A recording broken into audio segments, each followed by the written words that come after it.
Alright, welcome back to Middleway Martial Arts. Today I want to talk to you about martial arts and overcoming fear. Now there's many different types of fear, but today I want to specifically focus on the fear of physical harm, how martial arts can help us overcome that fear. Okay. A lot of times I'm come upon the question from people, when are we going to use martial arts? When are we ever going to use self-defense? And the funny thing is, the question was always brought up at school in my math class, and the teacher could never answer the question. Because the truth is, when it comes to martial arts, what are the chances of you getting a physical art altercation in which you have to use it? For most people, it's next to none. Okay? But when people do ask me, when will we use it, I tell them, always. You're going to use your martial arts always. And in that sense, I mean, you're going to use it passively. This is a passive use of martial arts for self-defense. What I really mean is that it's pretty much a last option security to fall back on in case a violent situation were to occur. Of course, you know, we can depend on the law, on the police, we can ask our friends for help, but if we're ever stuck in a situation where we know that we have to defend ourselves and use physical force, then we have something, a last case resort to use, and that actually would give us a feeling of confidence and security on a day-to-day basis, if need be. Now, I want to talk to you about the basis of human interaction. Okay. Now, inside of us, there's a lot of us. There's a fear of potential threat and violence. Now, although society and technology has progressed infinitely in the past few hundred years, unfortunately, human physiology hasn't changed much since you know, our very much our past.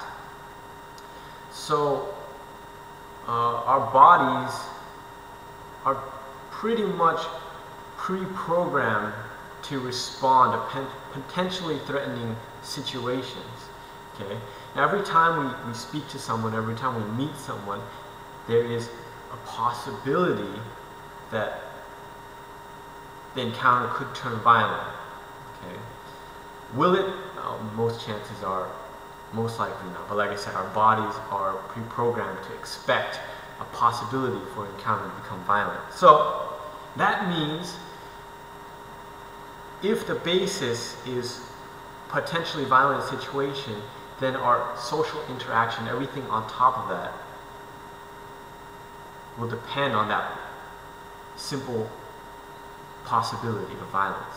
What I mean is that our body language, our voice, all right, our ability to express our character, that is going to be pretty much dependent upon if we feel threatened or not. Okay? Every day we come across different individuals, and sometimes we actually do go through the fight or flight response. For example, if you have a heated argument with a friend or a loved one or a coworker or a person you don't even know, you can feel your heartbeat racing.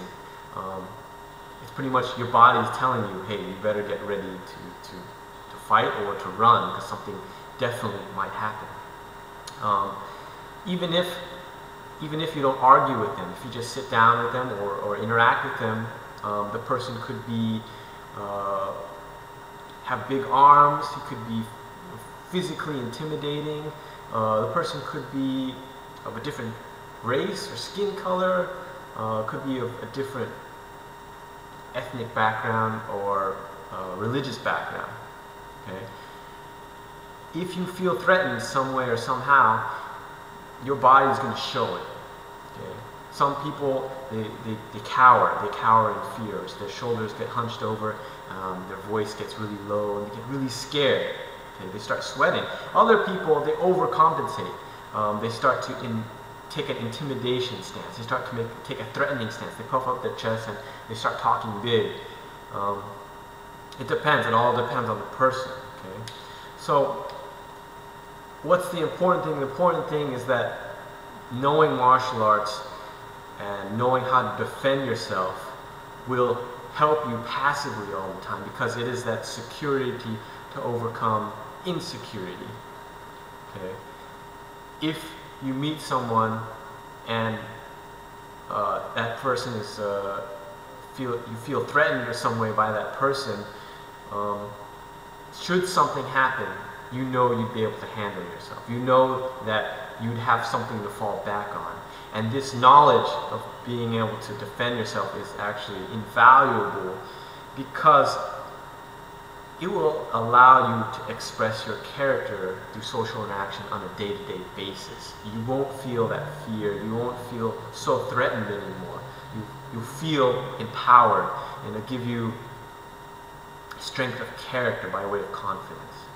Okay? Will it actually work? Will you actually be able to defend yourself or knock the person out, put them down? We can't say. Every situation is different. It depends on a lot of different factors, and the fight is very unpredictable. So, like I always tell my students, it's always better to be prepared than not prepared. So, remember, like I said, everything is connected. If you're able to overcome this fear of social interaction, the possibility of being threatened, you'll be able to overcome other fears. And this is probably the most important gift that martial arts can give to a human being. So think about it, think it over. I welcome any discussion, comments, likes, dislikes, whatever. I'd love to hear from you. So thank you for watching, and I hope you've learned something. Take care.